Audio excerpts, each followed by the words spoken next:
Durga sir, you can start now, sir. Okay. Good evening, friends. Pleasure to be back again this Sunday.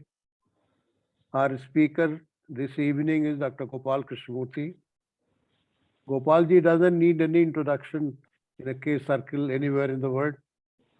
And he has been kind enough to speak to before this group last time. Before I give a formal introduction of Gopalji before many people who are perhaps hearing it for the first time, we would like to have a discussion because, last time there were many questions which Gopalji could not answer because he had to leave early and we couldn't extend the time. So he would like to go through those questions first before he takes up the talk today. And again, after the talk is over, he can take questions and all that. So I'll briefly introduce Dr. Gopal Krishnamurthy. Dr. Gopal Krishnamurthy has spent most of his life since the age of 4 as a student and teacher at J. Krishnamurthy schools in India, the UK and USA. He has been conducting teacher education programs internationally in Krishnamurthy and other schools.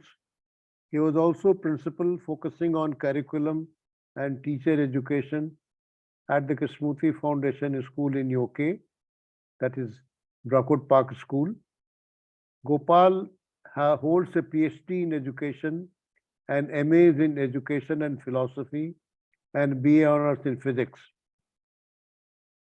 Gopal currently serves as director, MS, science teacher, licensor and professor core faculty, master's and doctoral programs, environmental studies and sustainability at Antioch University, US. He explores transformative teacher education with regard to teaching and learning, curriculum design, and school cultures as a whole. His school teaching repertoire has included mathematics, physics, philosophy, environmental studies, theatre, Indian classical music, and education studies. Gopal is named alongside Noam Chokshi, Sylvia Aston Warner, Eleanor Duckworth, and others in elaborating liberationist views of education. This was published by R and Ayers in 2011, Teaching the Taboo, Courage and Imagination in the Classroom, second edition, New York Teachers College Press, Columbia University. He suggests, while our education policies, school and habits of teaching continue to be driven by political agendas and ideologies, today, despite the best efforts of our teachers, learning is critically endangered.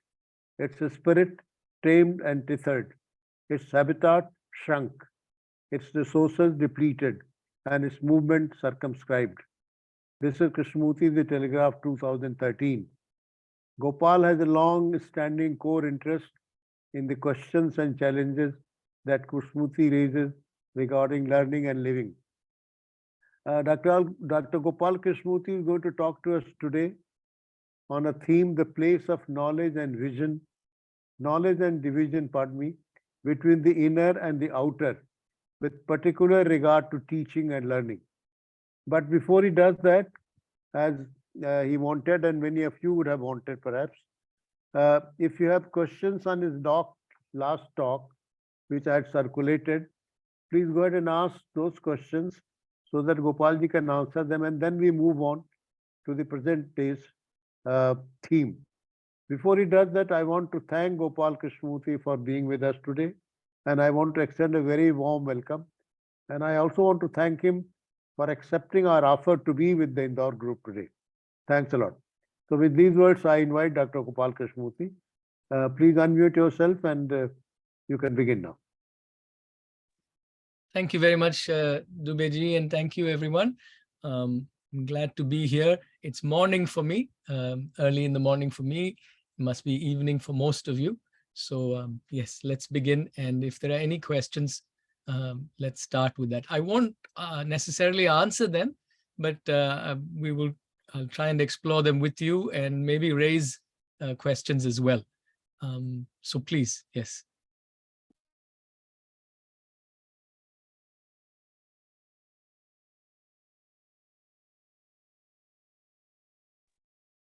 And there's Mr. Shankar, I believe.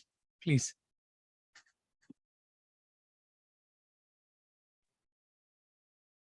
Yeah, good evening, Krishnamurti ji.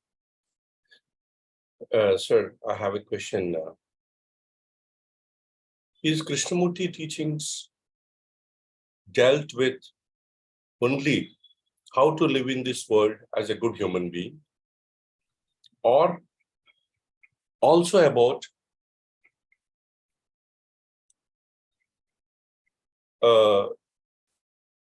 false perception? I mean, perceiving the real and the unreal in the day-to-day world. I mean, perceiving the illusion in this thought-made world. Or he's teaching both. Thank you, sir.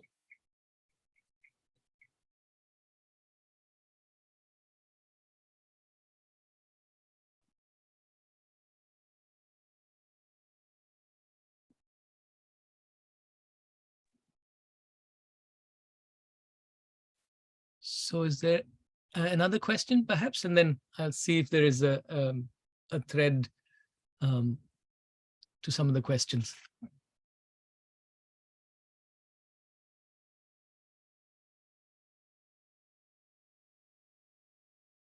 Gopalji, I think once you go to the theme today, perhaps people can reconnect and ask questions. That would perhaps be better. Yeah. Okay, thank you. Yes. Mr. Shankar, maybe we can revisit what you raised, but with regard to teaching and learning and the process of learning, I'll just raise it here for the moment, and then we can explore that. Not so much to do with illusion. I'd like to just raise this, what Krishnamurti has said about seeing the true as the true, the false as the false, and the true in the false. So what does it mean to see the true in the false with regard to illusion, or with regard to a perception of the illusory process? What does it mean to see the true in the false? So I just raised that as a question, and maybe it has a connection with some of what was spoken about last time.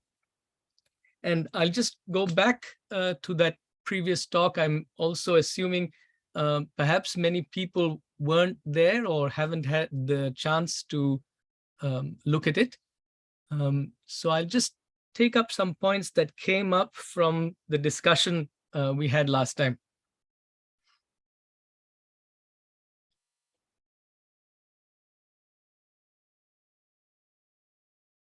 And before starting, I'd like to make it clear that Krishnamurti wanted to make it very clear that he didn't want interpreters to the teachings.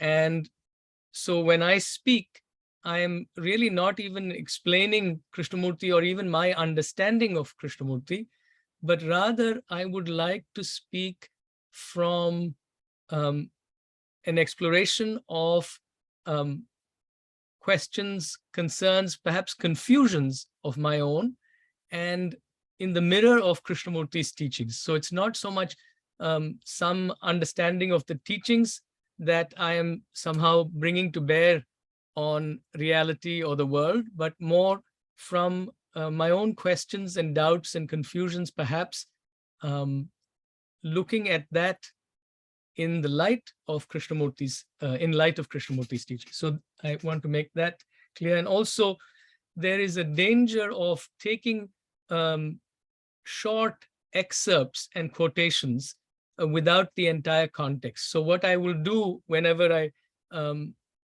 refer to excerpts and quotations is I will try as far as possible to give you a reference if you wish to take it up further and look at the source in the full and the context more fully. That reference should make it possible for you to do that as well. So with those two remarks, I want to go back and revisit some of the themes we explored last time. I think one of the central themes that came up last time was that mostly in the teaching learning situation, in schools, in classrooms, even outside of that, we seem to have a movement of learning which is narrowed down and moving from point A to point B.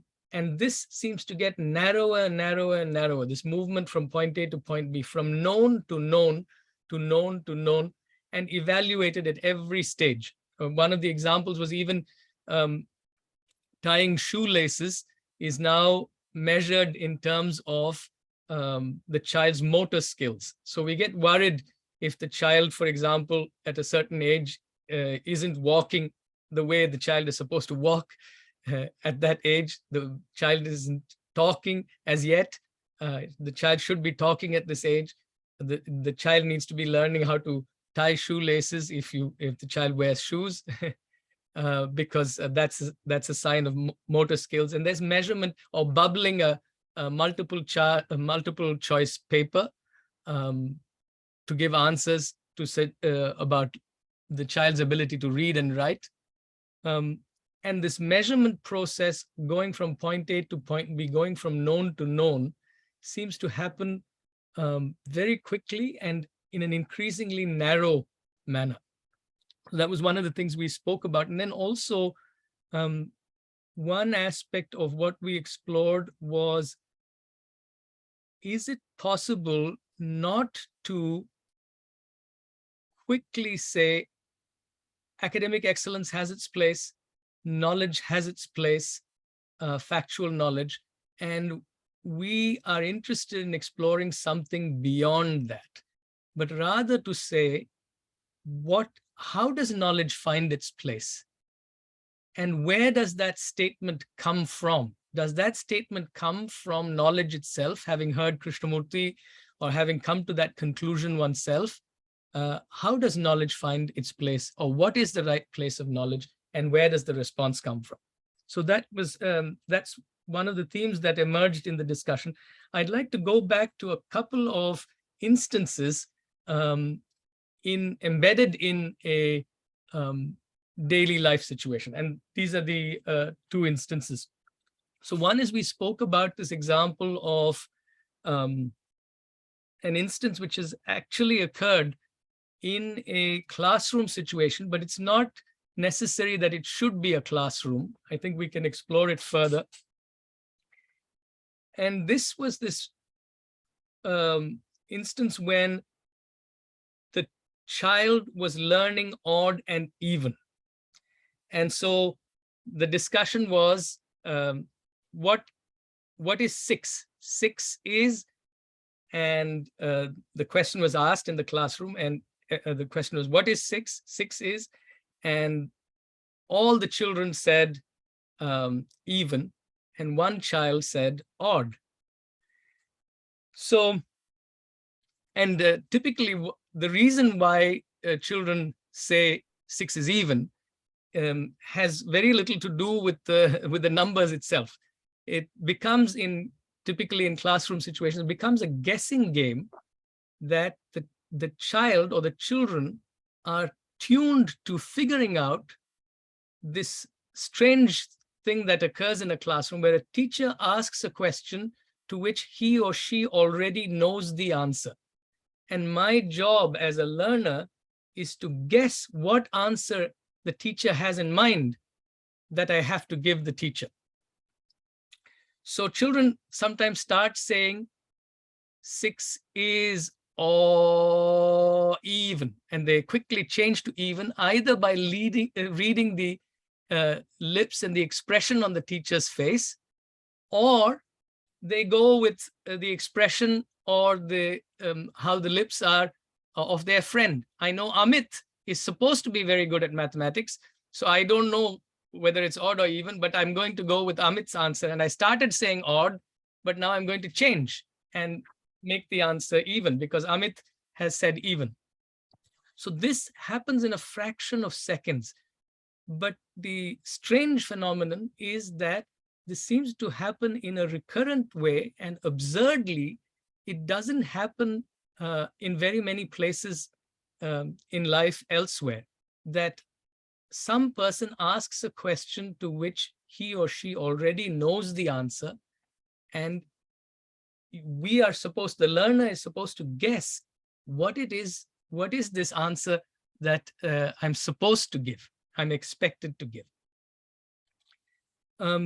So one of the things, and if you looked at some of the posts, one reflex that we have when we encounter this situation seems to be that we try and figure out different ways to get the child to say 6 is even. And if we didn't do that, it turns out that the child had very interesting process in making sense of that odd and even project. And this was actually the way the child was approaching it. So the child said, 6 is odd because you can have 3 groups of 2. 3 groups of 2, and 3 is odd. So in saying that you have 3 groups of 2 and 3 is odd, the teacher pauses and says, you can't count the number of groups. You are required to count only the members in the groups. And if you look at the members in the groups, there are 2 in each group, and so 6 is even. The child pauses for a moment and says, or odd, because the teacher asks in one instance, how are you understanding that? How do you say that? And the child says, well, if you say I'm only to count the members in the groups, I have 2 groups of 3. And if I have 2 groups of 3 and I'm only allowed to count the members in the group, then definitely it must be odd, because I have 3 members of the group.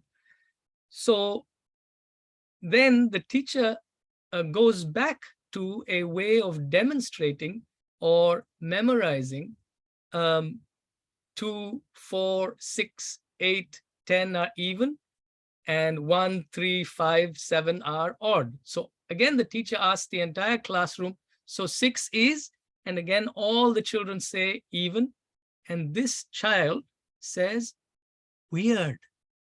6 is weird, because the child is seeing that number as odd and even, depending on how one approaches it.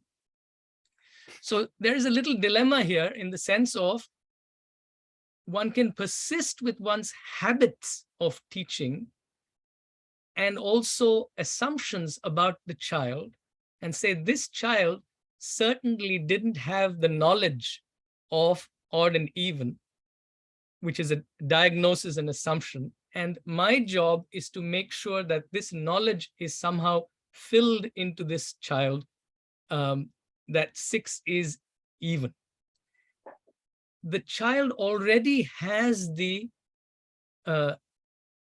understanding of odd and even, and it is my inability to pay attention to that understanding and respond that makes me, as an adult or as an educator, jump to the reflex of saying, ignore the child's learning and thinking about this, even mathematically. I have to say, forget about all that. I'll figure out a way, either through using objects or through some kind of rhyme, to inculcate, to impart, to press into the child's mind this information, which will get the child to say 6 is even. If I were not to do that, if we were not to do that, how does one then communicate and relate and touch the process of learning that's actually unfolding? So I invite everyone to that consideration. So if I'm, just for the moment, if I'm to suspend my reflex, my habit to teach, what I know to somebody who I think doesn't know, what then, how then do we make sense of this very particular phenomenon where the child is understanding 6 to be odd and even? So not in other terms, not to explain it in other terms, but how does one actually figure out how to respond, or what is my response and what is my own understanding of odd and even? And I take this particular instance not because it is some kind of a very special example, but this instance, this kinds of instances happen often, frequently, invariably in teaching learning situations when we have strong ideas about the child or the learner and our job as educators or teachers. So even in the realm of knowledge, even in the realm of academic learning, even in the realm of mathematics, what is a response to the unfolding process of learning and exploration? What is our response to the unfolding process of learning or exploration? So I'll leave that question there. And I will also raise another few questions for today. And one is to raise this question of our response to the outer reflects the inner. Our response to the outer reflects the inner, and our attitude towards knowledge of the outer is carried over to the inner. Our attitude of knowledge in the outer is carried over to our self-knowledge, or our attitude towards knowledge of the inner. If education has made us respond habitually from known to known to known to known, point A to point B, in ever increasingly small, narrow fields, my job is to get 6 is even, to say 6 is even as quickly as possible. When I put up my hand in a classroom when I'm young, it's to show you what I know. It is rarely to show you my confusion, my doubt, my learning, my uncertainty. It is to demonstrate to you what I already know in as quick a time as possible, and to write it down in a test as well. So when education conditions us in this way to go from point A to point B in as quick a time as possible, then that attitude towards knowledge of the outer seems to me, I'd like to propose this for exploring, is carried over to our attitude towards exploring the inner. We want an answer in as quick a time as possible, and that answer comes from what we have learned or memorized or what we are told. I will take up one other example that I shared, and this outer and inner, I would like to take up a quote from Krishnamurti, and I'll just read that for a moment. So this is from Public Talk 1, Paris, 5th September 1961. You are part of the world. The world's problem is your problem. In understanding the outer, you begin to understand the inner. You cannot understand the inner, the psychology of this whole inner process, without understanding the world.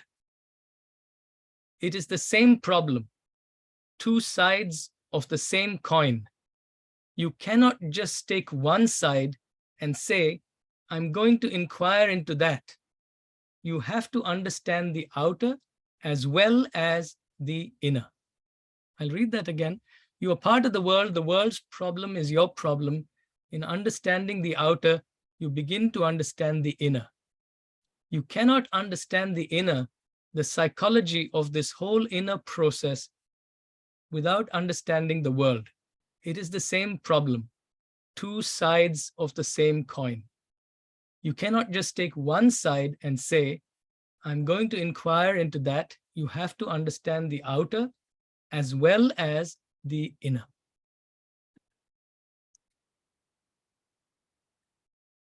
And I see Parekh sir's hand raised. I'll just come in a moment, if I may. I just wanted to read this one other, make this one other reference. And these are from Krishnamurti. It says,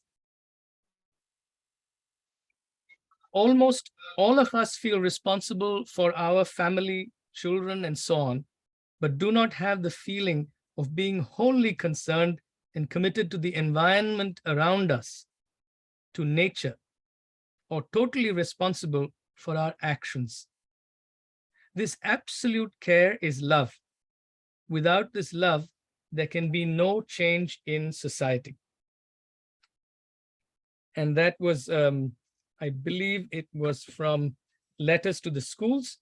And then another one, do you know that even when you look at a tree and say, this is an oak tree, or that is a banyan tree, the naming of the tree, which is botanical knowledge, has conditioned your mind that the word comes between you and actually seeing the tree.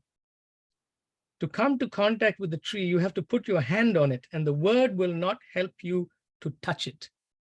To come to contact with the tree, you have to put your hand on it, and the word will not help you to touch it.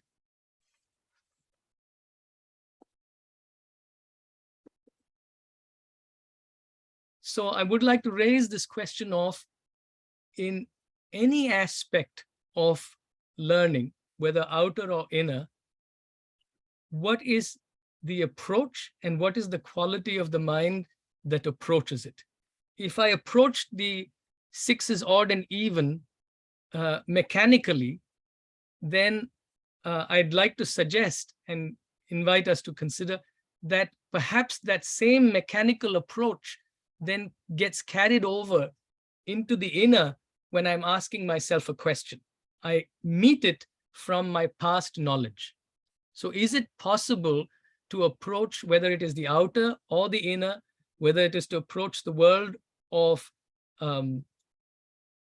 nature, each other, or understanding the psyche, or the world of mathematics, with a quality that doesn't involve mere reference, reflexive reference to the past? So I just raised that as a question. One more question, and then I think we'll open it up for some discussion, is a poem that came up, and perhaps it's a humorous poem, but I'll go back to that poem. And the poem goes like this. It is from it's an Ogden Nash poem. And I raise it for a reason that it has perhaps some relevance to looking at this whole question of knowledge and the place of knowledge. And the poem is this. I give you now Professor Twist, a conscientious scientist. Trustees exclaimed he never bungles and sent him off to distant jungles. One day while camping on a tropic riverside, Professor Twist exclaimed he missed his loving bride. The guides went out and told him later that she'd been eaten by an alligator. Professor Twist could not but smile. You mean, he said, a crocodile? You see, Professor Twist knew the difference between alligator and crocodile. Just as somebody who has learnt 6 is even might know that answer, but know that bit of information. But of what place does it have in whatever is unfolding in the world at that time? And what place does that have in the unfolding process of learning? What place does that have in paying attention to what is happening both in the world outside and the world within? So I'll raise that as a question. And one reason why I raised this question in this particular way is because I think sometimes we have thought of knowledge, say, or met the question of what is the place of knowledge by thinking of knowledge, say, as a hammer. And my concern is if we start with that, if we start with a hammer, then what happens is we start with the hammer and we look for nails and walls. We don't start with looking and paying attention to the world and then figuring out in that attention whether we need a hammer in the first place. And if we do need a hammer, then is there a hammer at hand? Do I use a rock? Do I make a hammer myself? Is a nail really necessary?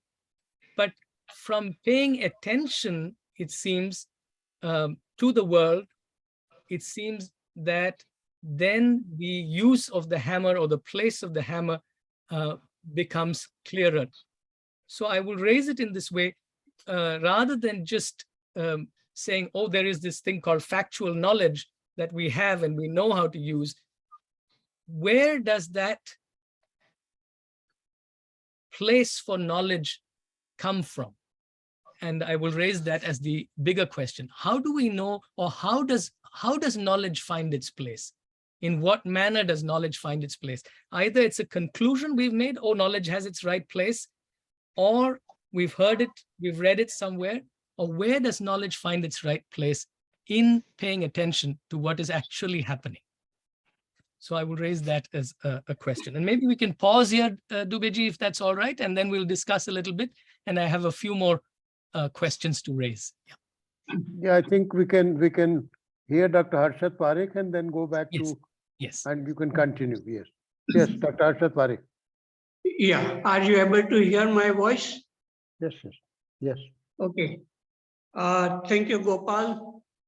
I like to say that I was teaching mathematics in Rishi Valley, and I found that many students who are solving some problems in mathematics, after solving the problems, they would look at the answer at the back of the textbook. The answers are given. And if they find that their answer is wrong, then they think that they have done something wrong. So they will, but sometimes the textbook answers are also wrong. And when I was teaching physics, I found that in the textbook of physics, there were many errors. And so I would tell the students that there are some errors on this, this page. Find out what are those errors so that the student, they study properly. But these are very minor things. Krishnamurti doesn't talk about teaching of the subjects, and Krishnamurti's teachings are more about learning about our inner world. And I remember in one dialogue, Krishnaji was having in Rishi Valley with students, and Krishnamurti was saying that when you know about your inner world, about your fear, anger, jealousy, and you watch carefully, and when you understand yourself, when you see everything as it is, then there is an awakening of intelligence, and then that helps you in understanding the outside world better. But students were saying something opposite.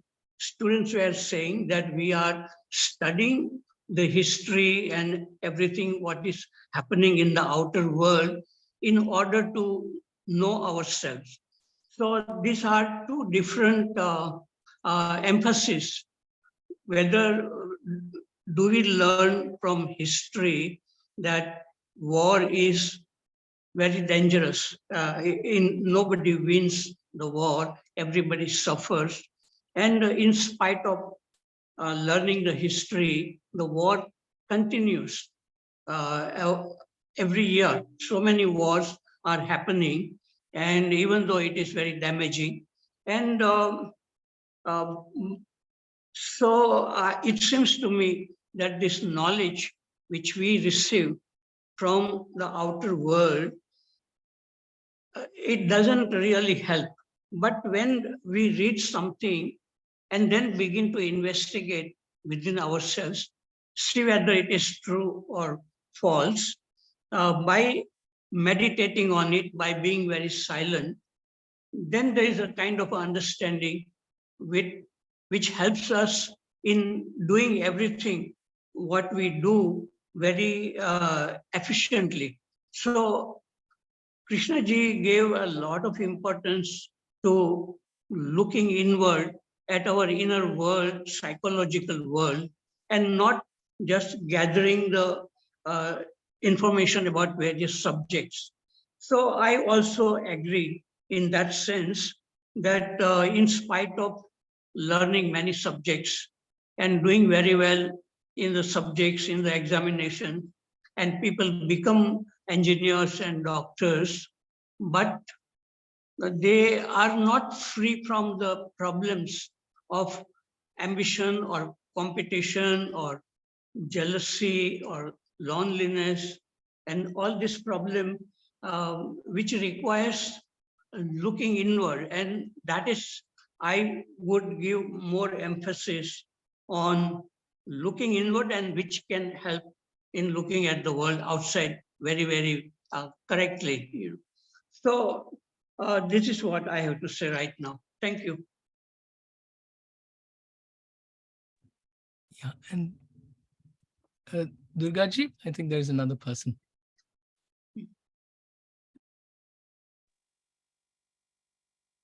Yeah. So good evening, Mr. Gopal. I think I'm audible and all. Yeah. I hope I am audible. Yeah. Yes. You are, Yes. yes. Yeah. Good evening to you. Yeah. I just would like to say a few things here. I think as an educationist all through your life, the examples you have brought to the forum, I think especially with the very, very minute problem of, the counting and all that. So that's a good example in a way. But if you can see the forum members, most of them are not teachers, not in the teaching line, but for them also, the Krishnaji's teachings are equally valid. And everybody is in a learning mode. Unless and until we learn, I think it's a lifelong process. And there is no level of progress, or if you just don't open your mind and your ears, and if you see all through, there is no way of learning and taking you further. It's a lifelong learning process. That's one point I would like to say. And I wonder if you can give more maybe different examples from our day-to-day life situations, where we take knowledge as a something, the past knowledge which got embedded in our minds as some kind of a you can say a firm ground from which we start acting in our lives, and which causes problems, and which kind of narrows down our own vision. So if I wonder if you can bring some examples like that, day-to-day life. Because as I said, only few are the teachers. I was also in the teaching line earlier, but I'm now retired and all. So more concerned problems about our life and the day-to-day world, they engross our minds. They are more pressing problems. I'm not undermining what you have suggested.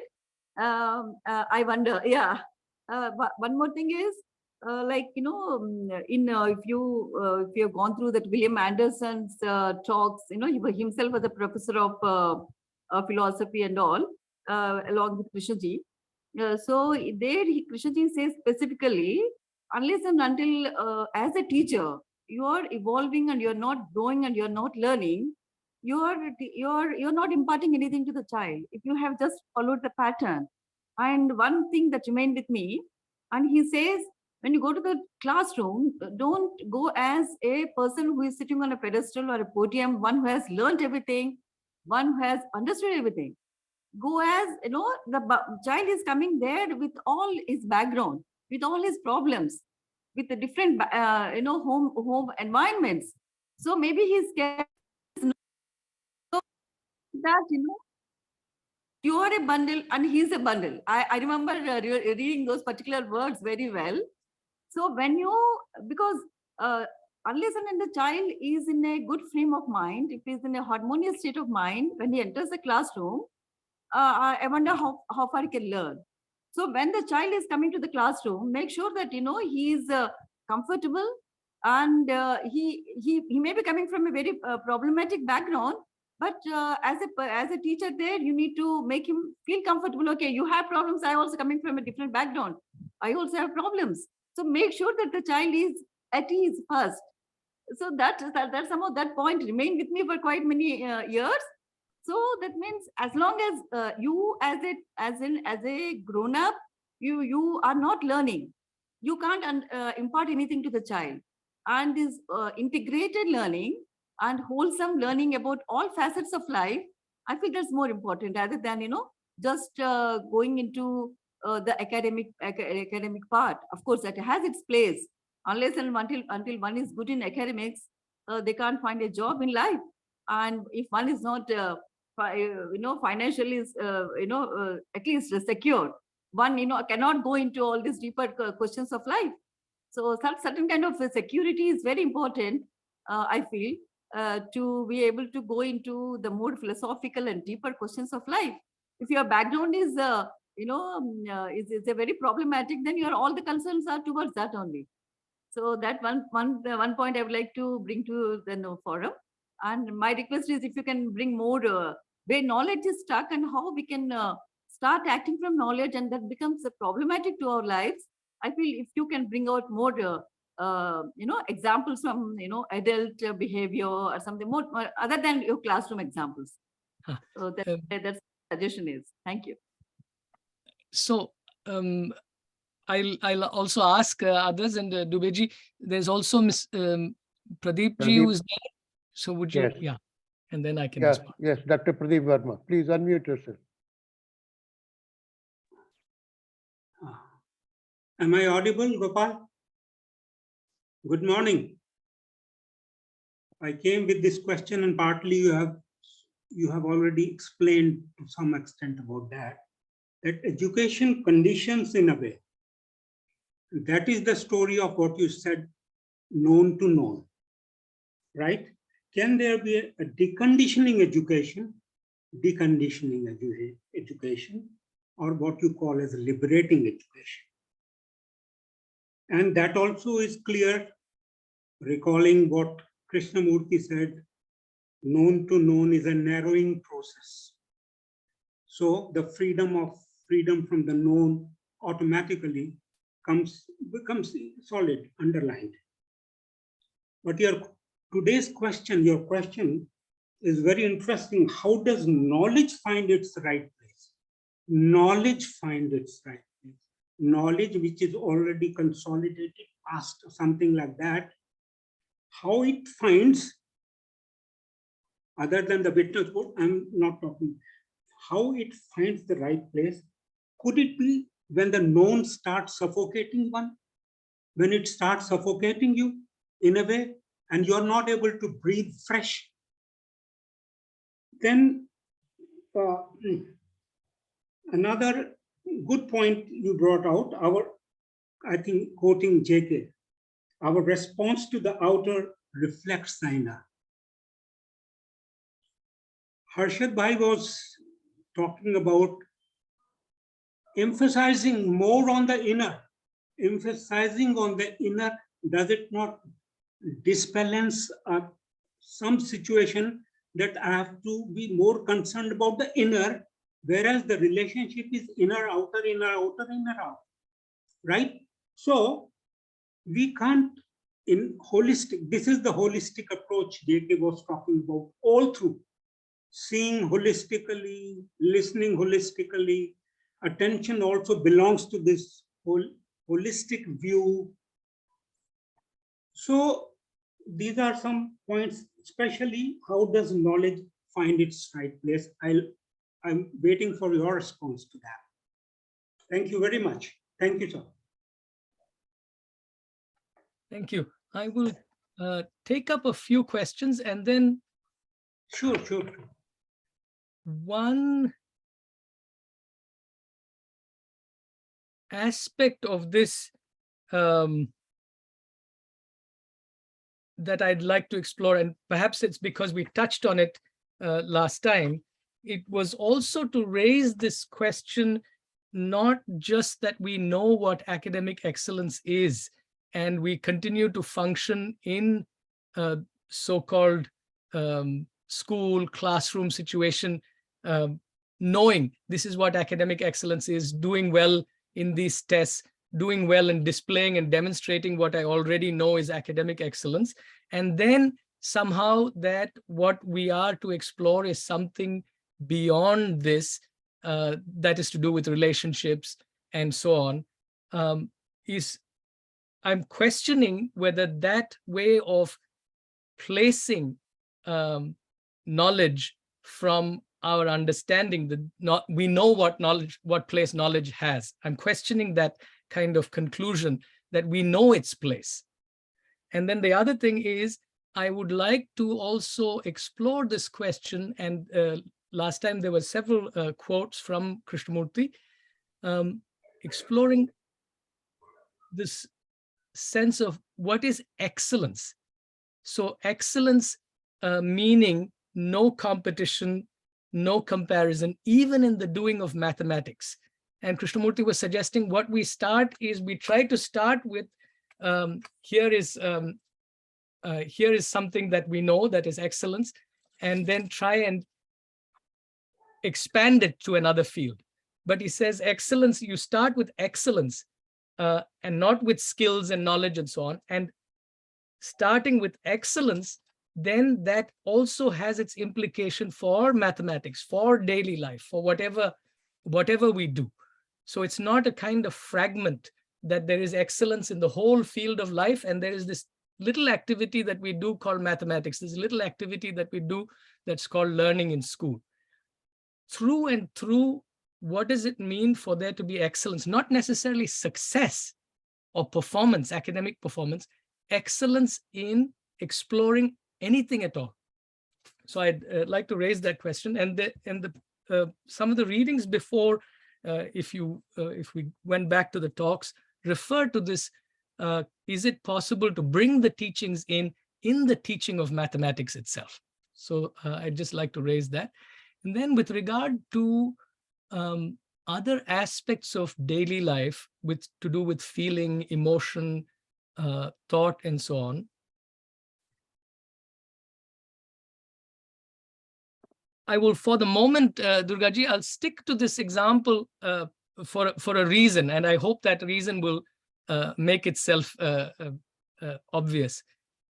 The reason of 6 is odd and even, I also would like to explore specifically that with all of you, is because whether teacher, whether you're not a teacher, I think that is a fairly accessible knowledge understanding, right? Knowledge, comma, understanding in quotes. 6 is ordinary. So I would like to explore that example, and I'll tell you a little bit the kind of inner world that it evokes and is associated with that so-called outer knowledge of 6 is even. So for me, when looking at this example, I was actually looking at a transcript of this learning. And I have, at one point in time, solved a differential equation, second-order differential equations relatively easily. But I found paying attention, close attention to this transcript of the child actually trying to figure out 6 is odd or even, for me to learn about it, to suspend my teacher's habits and reflexes, but for me to actually engage with this process of learning, I found with the 3rd grade much more demanding than my solving second order differential equations for a test. That I could get away with mechanically. I could teach second order differential equations mechanically, but paying attention to the process of learning and suspending my habit, deep habit of wanting to get to the right answer as quickly as possible, to get to what I already know as quickly as possible, and push the child through in this manner as quickly as possible. I could use music, I could use visual examples, but my impulse to teach, my impulse to drive this process of learning was unexamined in this. My inner impulses were there. My sense of security, comfort, and not knowing how I would respond to this child was there. I covered it up quickly by suggesting that my task is very quickly, I'm really interested in relationship and the whole of life, so I go on with my business of teaching as usual and push the child to say 6 is even in a gentle way, in a nice way, but still getting the child to do what I want the child to do. So the world of conformity and the world of conditioning is activated, and it's often hidden. At least it was hidden for me. And this is the way in which it unfolds with the child.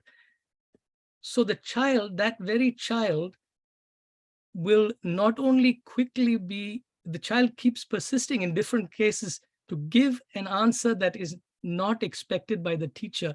And very quickly, the child will be diagnosed to have learning difficulties. And not only learning difficulties, then the child will be diagnosed to have behavioral difficulties. All the other children are in a very clear, obedient way saying 6 is even. And this child is a troublemaker. Or this child is a dull student, is not mathematical. All the other students are bright students because they've all said 6 is even. But that dullness or brightness is nothing to do with the child. It's to do with my inability to pay attention to the process of learning. My condition reflects as a teacher to push the child from point A to point B.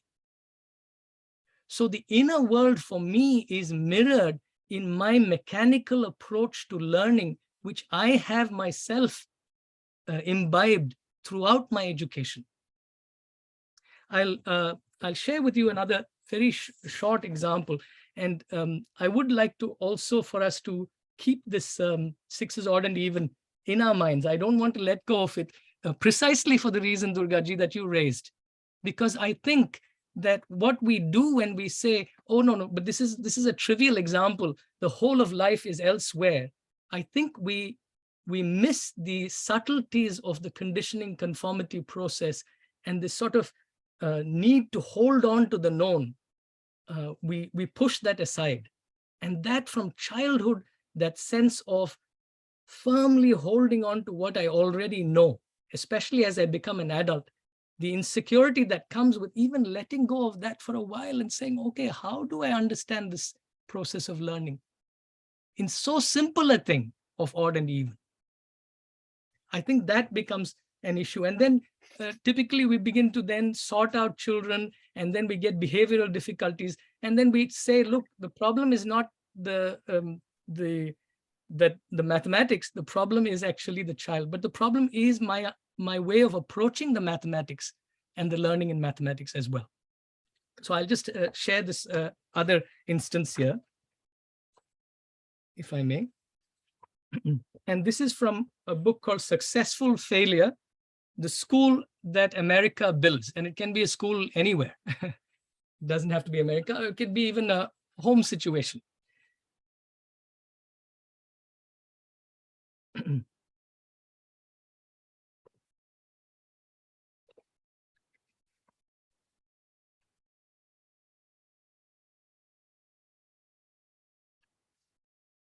In a famous account of growing up, Maxine Hong Kingston tells of her sister's silence when for the first time, the two of them had to act in a setting ruled by English and school. She tells of her own inability to speak the character I. No, the I, capitalized I. And this is Maxine Hong Kingston. She says, "It was when I found out I had to talk that school became a misery, that the silence became a misery. I did not speak and felt bad each time I did not speak. I read aloud in first grade, though, and heard the barest whisper with little squeaks come out of my throat. Louder," said the teacher, who scared the voice away again. The other Chinese girls did not talk either, so I knew the silence had to do with being a Chinese girl. Reading out loud was easier than speaking because we did not have to make up what to say. But I stopped often, and the teacher would think I'd gone quiet again. I could not understand I. The Chinese I has 7 strokes, intricacies. How could the American I, assuredly wearing a hat like the Chinese, have only 3 strokes? The middle so straight. Was it out of politeness that this writer left off strokes the way a Chinese has to write her own name, small and crooked? No, it was not politeness. I is a capital, and U, Y-O-U, is lowercase. I stared at the middle line and waited so long for its black center to resolve into tight strokes and dots that I forgot to pronounce it. And here is what the author writes. The identified individual, to accomplish this shift in looking at it, the identified individual, from the identified individual to a set of individuals working together on their common circumstances, we must return to the original moment when a child who was not quite yet Maxine Hong Kingston, the famous author, confronted I on a page in the midst of a classroom filled with children and a teacher in the context of a school filled with still more children and teachers, along with administrators and other adults in the context of a school bureaucracy in a large city and so forth. At that moment, everything is in suspension. Nothing has happened. And then the child's delay is noticed. Delay in quotes. It is noticed as a delay. The child's not speaking, not saying the I is noticed as a delay. It is noticed by another human being, but not just any human being in a neutral setting. It is noticed by a teacher, not a janitor, in a school and not at home, during class time and not on the playground. Suddenly, the difference between performance and the teacher's expectations has been made into a difference that can make a difference in the biography of the child. The delay has become a failure in need of explanation, evaluation, and remediation. The child's act, in this case, the non-act, has been recognized and identified as a particular kind of act that must lead to further actions by possibly a host of other, I'll put well-intentioned people. In certain schools, but not in others, the act made into an instance of school failure can itself be used as a token justifying an even more consequential identification that the school has failed. The particular act is taken as exemplary of the kind of acts performed by this kind of person. It is now the child rather than the act that is identified as a success or failure. The act may be used as a token justifying the identification of the school as a whole. There are successful and failing schools. This can be extended to characterize a group with whom the person is identified. On the basis, arguments are made comparing the success of recent immigrants from the Caribbean or Africa. So a whole set of diagnoses occurs when the child fails or when we fail or the learner fails to provide this right answer in as short a time as possible.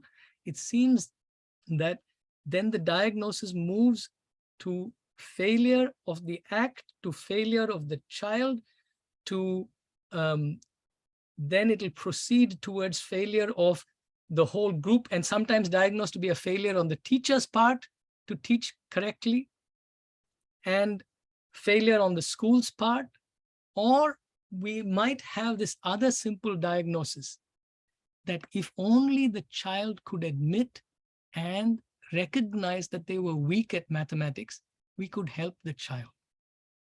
But the child, the parents are not even willing to admit that. So this diagnosis, based on my own inability to pay attention to what is actually happening, I think is, for me at least, a discovery that it's not that I can continue in the realm of academics and knowledge with a business as usual approach. My sorting out kids and the systemic sorting out of children based on criteria that we have received happens at a very young age, and it happens very quickly. And that kind of conditioning then begins to be part of our inner world. We have all kinds of ideas. I'm good at math, I'm not good at math, I'm good at art, I'm not good at art, etc. And with this, through all this, we approach the world. Or I'm a teacher, which is another, or I'm an adult teaching the child. So I'd also like to raise this question, so maybe a more general question: what kind of person is a child? What kind of person is a child? One view could be that the child is not yet a fully learning human being. And somehow as the adult, I have to help the child to learn. The other view is we are both human beings and learning is unfolding. Now, what is my response to that? Even the baby, even the little baby, I have found time and time again, my assumptions of looking at a little baby and the baby watching, observing, moving, without bringing to bear my knowledge of what is actually happening. And in a way, why I bring the baby example is because it is very stark. My adult conditioning, my adult knowledge coming into play is very stark when I observe a child.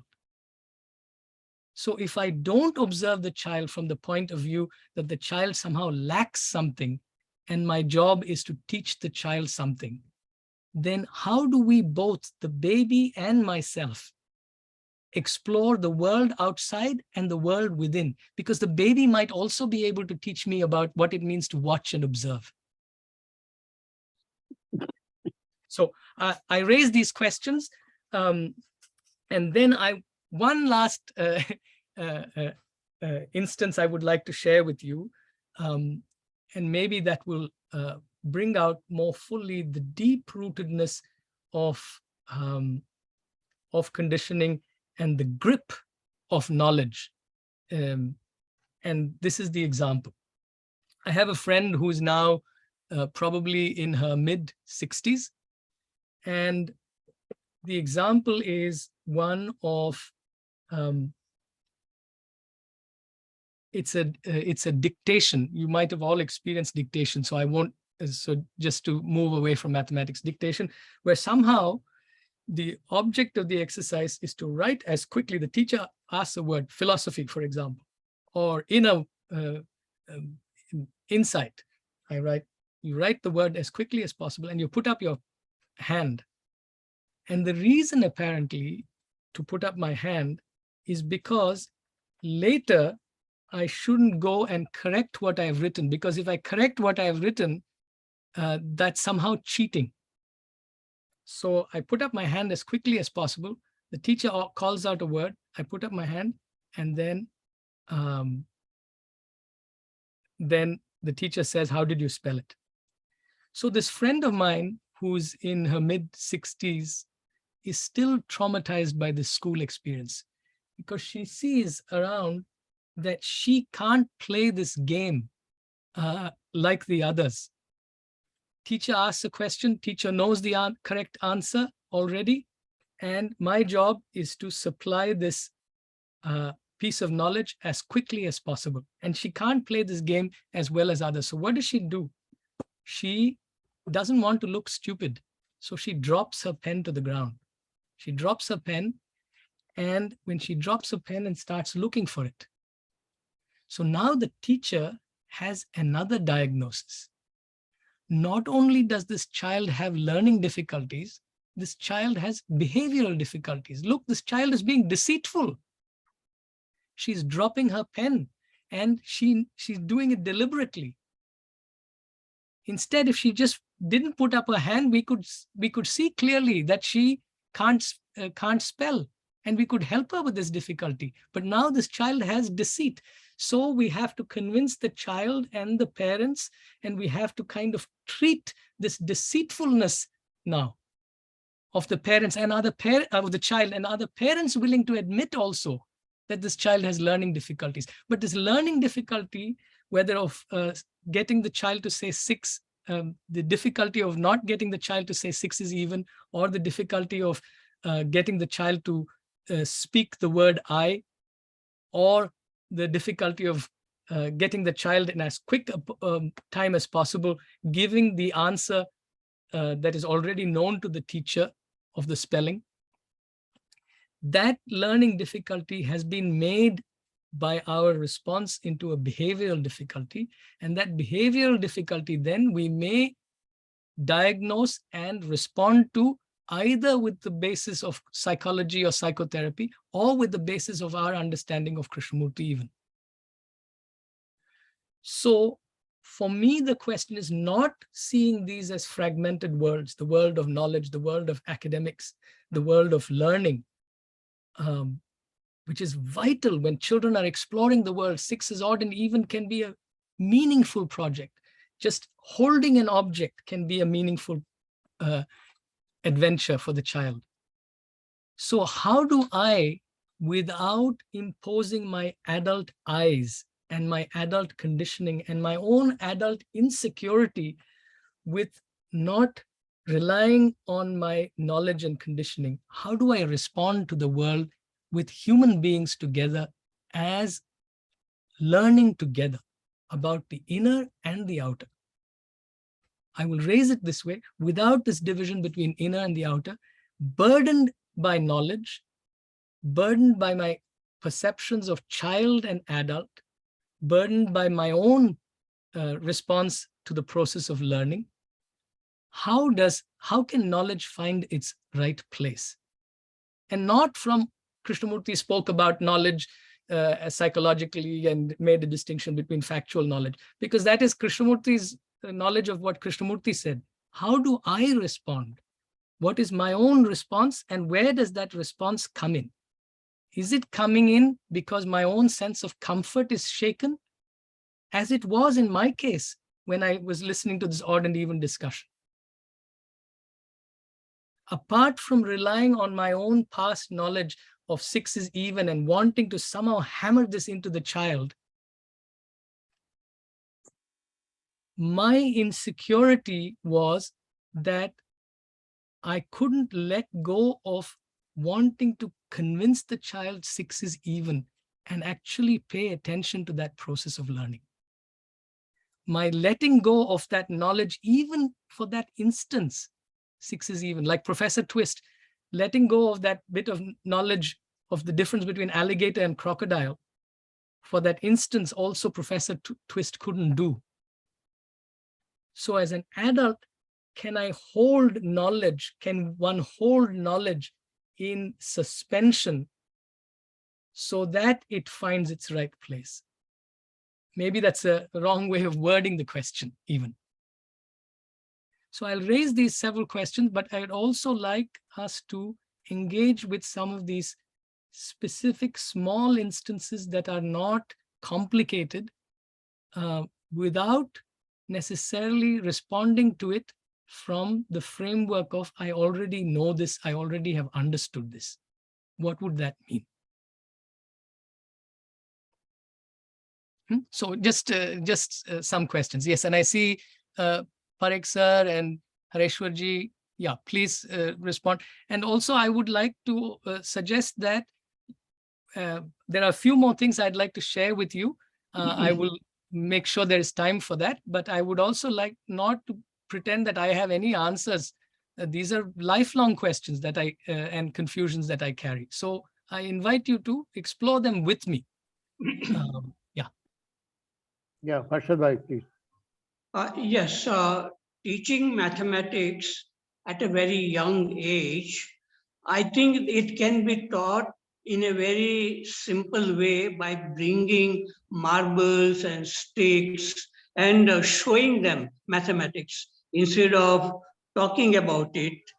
And we can make, or if we want to understand a particular child who has a different way of thinking, we have to meet that child on one-to-one basis outside the class and see why that child is giving an answer which is quite different than the real answer. So we can understand the child by talking one-to-one outside the class. And about inner and outer, what we call inner is made up of the outer only.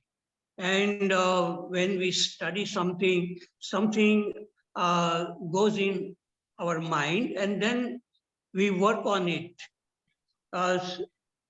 So there is actually what Krishnaji talks about inner is about the inner world of anger, fear, jealousy. And sometimes I hear children say that it is very boring, maybe some subject like history, or if they don't like mathematics, and they say very easily, it is very boring. At that time, the real question is, what is boredom? So if we can discuss with students about what is behind the boredom, how does it come? So that I would consider a real learning, a learning about the fear of examinations, or a fear of the darkness, or snake, or how fear of a teacher who is very strict. And so all this psychological world, that is very important, because when there is a clarity comes in the inner world, then it reflects in the way we look at outside.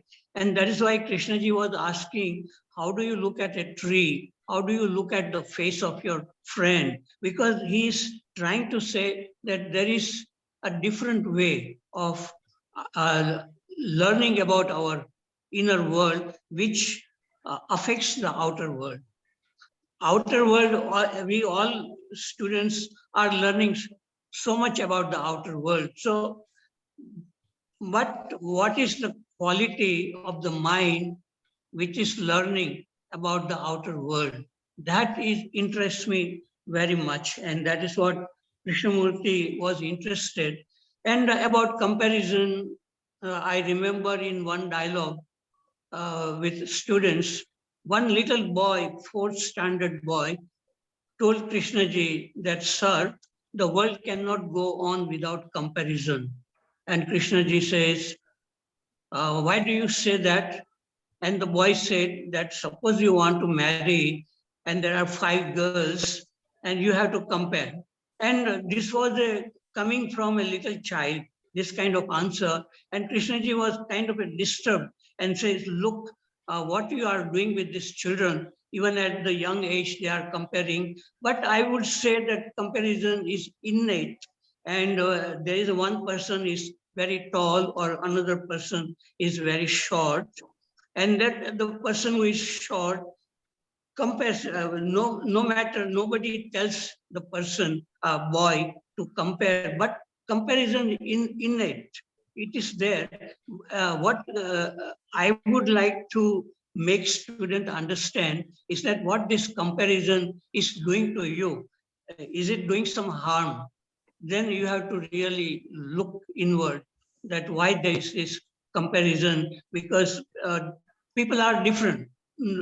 Some people are tall, some people are short, and that is going to remain. And the comparison exists in mathematics also. There is an inequality that A is greater than B, and it is all expressed in mathematical symbol. So comparison cannot be avoided, I feel. Whether teacher compare or not, the world is going to compare you. And then how do you look when somebody compares you? That is where the real understanding comes, what the comparison is doing to you. So this is the thing which interests me very much, then trying to understand the inner world of a little child. We can, in mathematics, or something like that. That can be done on one-to-one basis. But the real problem with human beings, with humanity, is that there is no clarity within oneself, and there is a fear, anger, jealousy, loneliness, boredom, all that violence which is affecting the humanity. Okay, I have said enough. Thank you.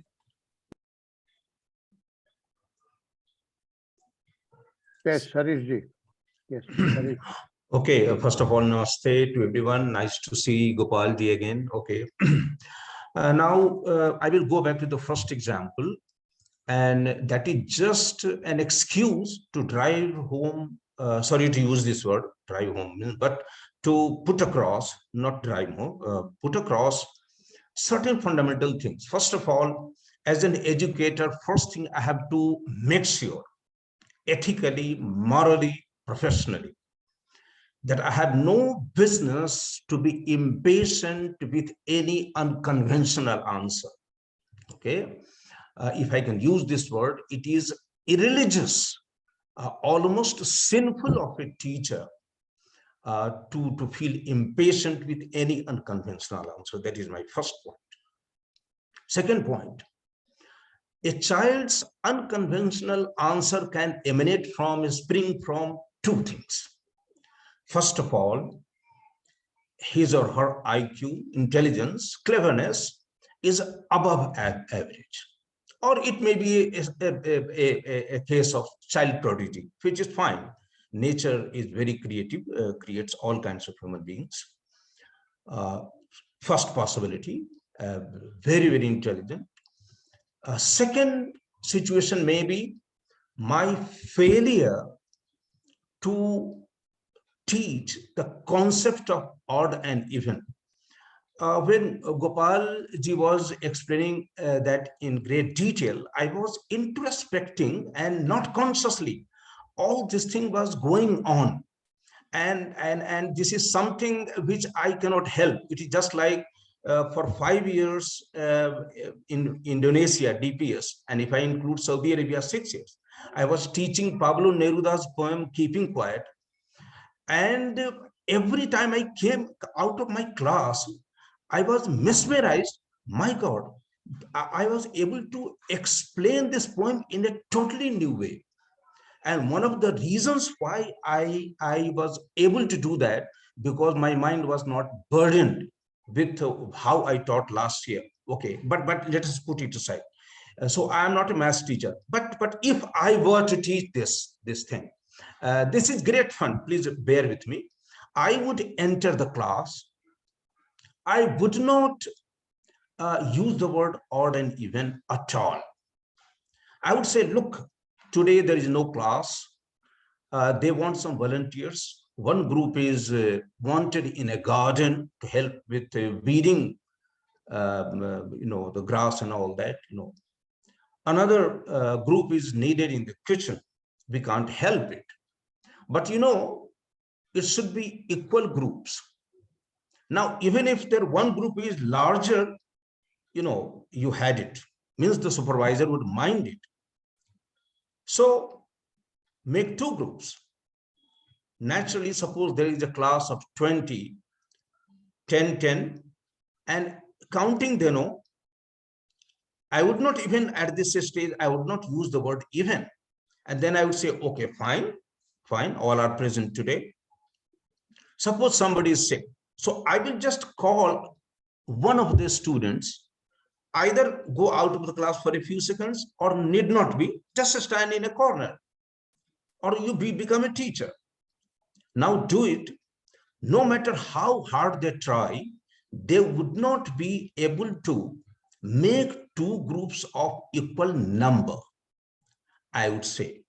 Now, my dear, if you are able to make two groups of equal marbles, as Dr. Parekh used, or equal number of individuals, or for that matter, anything, okay, we call it even. If one group will always be larger, another smaller, then we call it odd. Okay, but I don't mean to say that this is the best way to teach. And since I have never taught mathematics and I was not good at mathematics, that is why I ended up becoming a teacher of humanities. Okay, that is one thing. Second thing is that knowledge for the outer world cannot be compromised.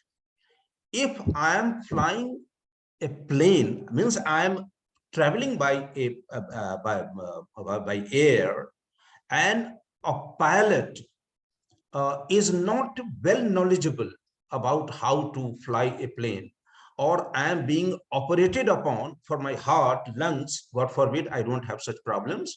But if I am operated upon and the doctor strongly believes freedom from the knowledge, including medical knowledge, I would be the last person to want to be operated upon by the doctor. So the knowledge in the outside world, there the excellence of knowledge is uncompromisable. Second thing is, but yes, but there also, you see, we all know the example, how one day Edison, who was trying to invent either bulb or telephone, and his house caught fire and everything burned, and people thought that Edison will be devastated. On the contrary, he was bubbling with energy. And somebody asked, do you have any second copy of those equations or something? He said, no. But then why are you feeling so happy? I said, I can now start afresh. I can think afresh. And that is how, you know, he came upon that invention. And I did not pursue science at college, but we all have heard stories about most of the inventions have happened this way. When we put aside our knowledge, push it into abeyance, so that what we call thinking out of the box takes place. Now, one last thing, outer and inner.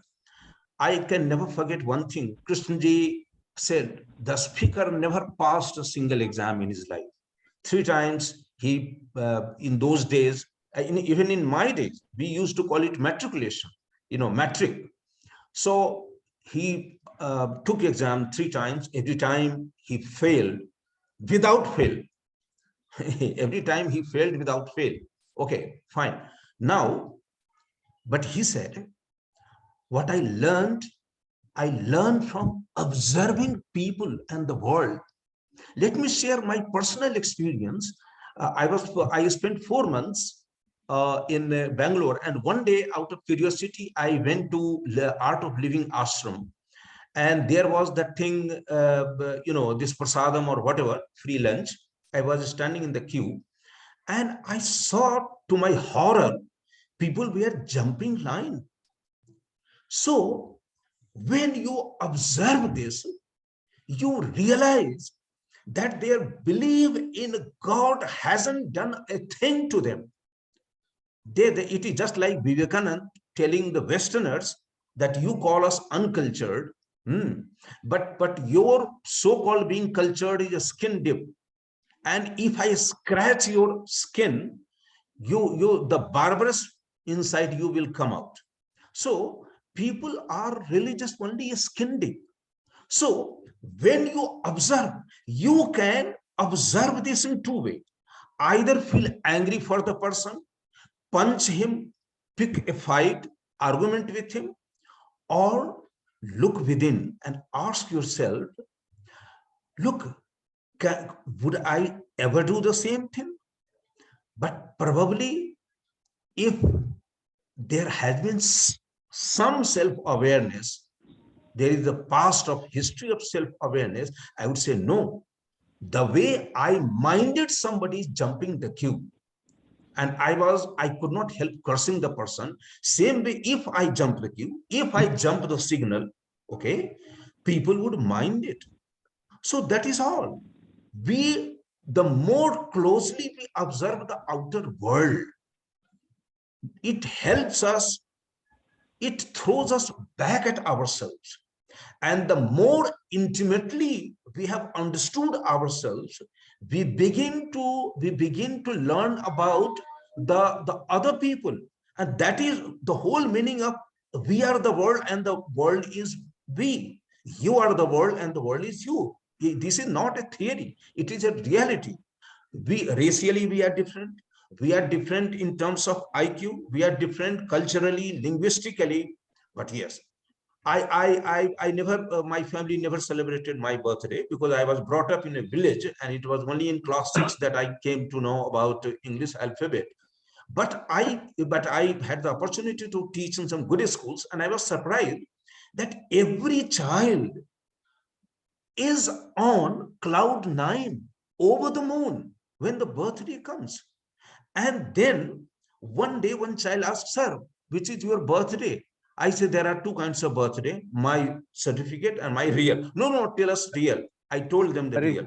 And they, I'm yeah, sorry. just I'm last, sorry. yeah. And they said, "Sir, we will give you something." And I felt happy. So I learned this is human psychology. This may be my feeling happy on the birthday, maybe a self-centered activity, but it teaches us human psychology. Thank you for your patience. Okay, thank you very much. Thank you. I think Durgaji will let Gopal conclude before we come to your question, if you permit me. Yes, Gopal, please. So I would, I'd like to share something, and I think it's important for me to share with you where this is coming from. I would like to share what a student has written in one of the science classes that we were engaged in. And again, I speak, when I say student and so on, I am very quickly framing it with labels. In some senses, this person was also learning with me, and I was as much her student as she was mine, even in the venture of science. But I'd like to share it, and the reason is that I would like to share it in the sense of not so much as a success story, but to really raise this question of the place of knowledge and the sense of not knowing, even in the realm of science and discovery and learning. So I'll do that. I think there's something else on the chat screen. I'll try and address it. Fed up with the importance of learning, live peacefully, don't explore what peace is. I'll see if we can connect it. Okay. So this is what the student writes. And the student was a student teacher, and she was working with some other children age 12 and around age 12. And they were exploring bird beaks, form and function, different kinds of bird beaks and so on. So this starts with, it's called The Space in Between, a journey of unlearning and falling through the cracks. And this is from the child, age 12, Geffen. The fact that you didn't tell us anything really got me interested because I was struggling. I wanted to keep going. The fact that you didn't tell us anything really got me interested. And she writes, when we began this journey in August, I had absolutely no idea that I would end up looking at teaching and learning in such a drastically different light. The liberation of unlearning and subsequently relearning has been humbling. This class has dismantled the view I once held to be true about myself, both as a learner and as an educator. There was a time when I wholeheartedly believed that teaching science was about knowing. But from this moment on, through my education journey, I want to fall through the cracks, to find the wonder in these incredible spaces, and to help others willingly fall too. Why not take a chance? What did I have to lose? I had decided that I was not going to tell Aviv and Geffen that we were doing a lesson on birds. I wasn't going to tell them anything about the subject of our lesson. I knew that because of this risk, my lesson could absolutely crash and burn. And to be frank, there were many moments of pure frustration and confusion. I restrained myself from constantly clarifying or inserting my aim to teach when I knew they were struggling, the habits that I was consciously trying to break. I was nervous to get to the end, to see if I'd failed to put my wonderings into action in a practical lesson. However, leaning into the discomfort and away from the safe route ended up leading to a fascinating and illuminating lesson on bird beaks. The phenomenon ended up being the true teacher. Because of this dissonance, cognitive dissonance, she calls it, that Aviv and Geffen went through while interacting with the phenomenon, they both ended up having a deeper and more meaningful learning. In this science teaching course, we've been actively unlearning the dogma that our traditional education and society has force-fed us. And she quotes from Krishnamurti, as Krishnamurti says, all of us have been trained by education and environment to seek personal gain and security and to fight for ourselves. Though we cover it over with pleasant phrases, we've been educated for various professions within a system which is based on exploitation and acquisitive fear. Krishnamurti, 1974. I would be lying through my teeth, she says, if I told you that this deconditioning, this unlearning, has been met with open arms and smiles. In fact, I have more often felt frustration, confusion, and uncertainty, just like Aviv and Geffen both felt during my lesson. However, because of this struggle, I too have now my own powerful aha moments, insights. I was a skeptic, a true skeptic about rooting my science teaching within the space in between, the space where not knowing lives freely. Could grounding myself in this dark, unfamiliar void possibly help me as a science teacher? Shouldn't a science teacher be standing firmly on their impenetrable sidewalk, glued together by facts and truths and what they already know?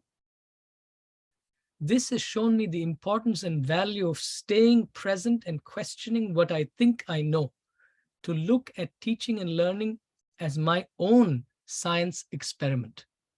So I'll raise the question she raises again. Shouldn't a science teacher, shouldn't an adult be standing firmly on their impenetrable sidewalk, glued together by facts and truths and what they already know? And if you weren't standing on that firm ground, what would happen to that sense of security and comfort? So I will raise that question with the student who speaks of her experience in science teaching and learning process.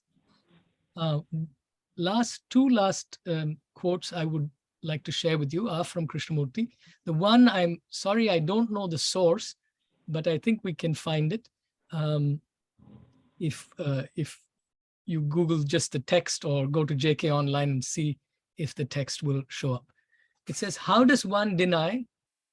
Does one deny the known, not in great dramatic incidents, but in little incidents? Do I deny when I'm shaving and I remember the lovely time I had in Switzerland? Does one deny the remembrance of a pleasant time? Does one grow aware of it and deny it? That is not dramatic. It is not spectacular. Nobody knows about it.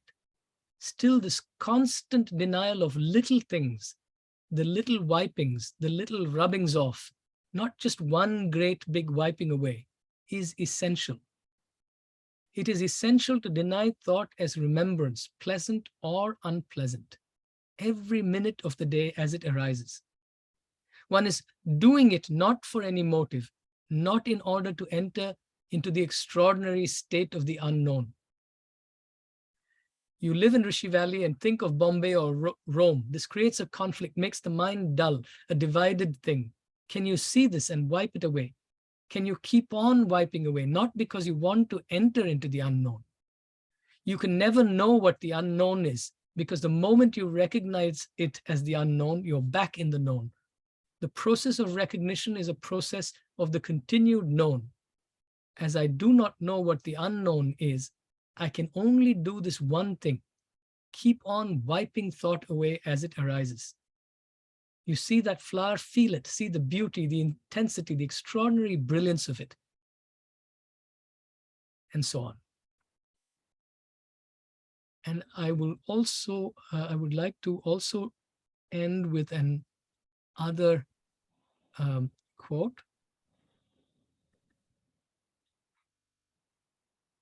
And this is from Collected Works, Sun and Third Public Talk, 11th July 1963. And I'll end there. Is there just a moment to do that? Is there some time? Dubey sir, we have already passed. Yes, you can read it and finish it off. Yeah. Okay. Okay. Sorry. Please go ahead. Yeah. Now, freedom from all that is freedom from the known. It is the state of mind which says, I do not know, and which is not looking for an answer. Such a mind is completely not seeking, not expecting. And it is only in this state that you can say, I understand. It is the only state in which the mind is free. And from that state, you can look at the things that are known, but not the other way around. From the known, you cannot possibly see the unknown. But when once you have understood the state of a mind that is free, which is the mind that says, I don't know, and remains unknowing, and is therefore innocent, from that state you can function. You can be a citizen, you can be married, or what you will. Then what you do has relevance, significance in life. But we remain in the field of the known, with all its conflicts, striving, disputes, agonies. And from that field, we try to find that which is unknown. Therefore, we are not really seeking freedom. What we want is the continuation, the extension of the same old thing, the known.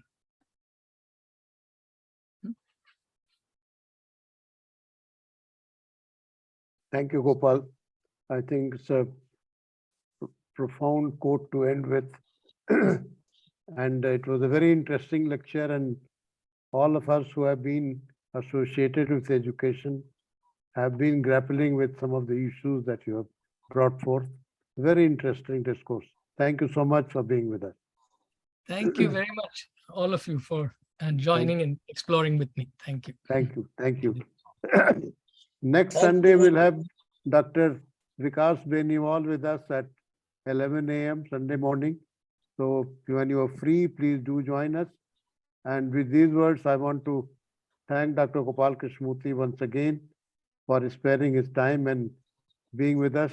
I'm really sorry that I didn't know that you are in the West Coast, otherwise you would have adjusted the time. It's such an odd hour for you. Thanks a lot. Thank you. Good night. Thank you, Dubey. And Thank you. thanks to all participants. Thank Please end the meeting, Moda.